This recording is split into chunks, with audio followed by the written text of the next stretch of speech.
ડભોઈમાં દેવી પૂજક સમાજ દ્વારા કૃષ્ણ જન્માષ્ટમી મહોત્સવની ભક્તિભાવપૂર્વક ઉજવણી કરાઈ।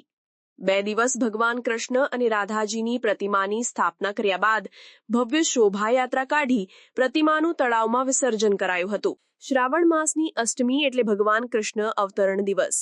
આ દિવસે કૃષ્ણ ભક્તો મોટી સંખ્યામાં ભગવાનના જન્મદિવસની ઉજવણી કરતા હોય છે। ત્યારે ડભોઈમાં દેવી પૂજક સમાજ પણ દર વર્ષે ભગવાનની પ્રતિમાની સ્થાપના કરી ભક્તિભાવથી પૂજન અર્ચન કર્યા બાદ 2 દિવસ પછી તેમને વિદાય આપવામાં આવે છે। ત્યારે સોમવારે સાંજે જન્માષ્ટમીના 3જા દિવસે ડભોઈ દેવી પૂજક સમાજ અને આગેવાનો દ્વારા જલારામ મંદિર પાસેથી ST depot, Radhe complex, Vadodara ભાગોળ, દુધિયા કંસારા બજાર, ટાવર લાલ બજાર સુધી ભવ્ય શોભાયાત્રા કાઢવામાં આવી। આગેવાનો પણ હાજર રહ્યા હતા। આ શોભાયાત્રા નગરના વિવિધ માર્ગો પર ફરી હતી, જેમાં વિવિધ વેશભૂષા ધારણ કરેલ યુવકો આકર્ષણનું કેન્દ્ર બન્યા હતા। શોભાયાત્રા બાદ ભગવાનની પ્રતિમાનું તળાવમાં વિસર્જન કરવામાં આવ્યું।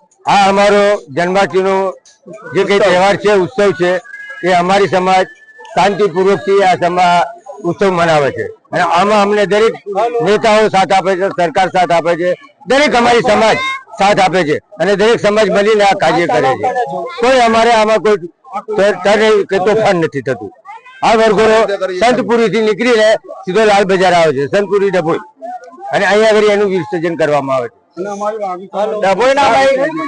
ડભોઈના અમારા દેવી પૂજક સમાજના અમે વર્ષો વર્ષથી આ પ્રોગ્રામ કરે છે અને 100-150 વર્ષથી આ પ્રોગ્રામ કરીએ છીએ અને રાધે કૃષ્ણના વરઘોડો કાઢે છે, વે કાઢે છે, ભાઈ બજરંગબલી, રાક્ષસ, ભાઈ કાલકામાં બધું કાઢે છે, વે કાઢે છે અને અમે વર્ષોથી આ દેવી પૂજક સમાજ અમે આવો ઉત્સવ મનાવે છે ને સારી રીતે અમે નાચતા વાગતા ગરબા ગાતા બધી સારી રીતે ઉત્સવ બનાવે છે અને હર દેવી પૂજક સમાજ અમારા હર ગામમાં કોઈ બી ગામમાં અમે દેવી પૂજક સમાજ આ જન્માષ્ટમીનો તહેવાર માટે અમે ઉત્સવ માને છે। જય રાધે કૃષ્ણ।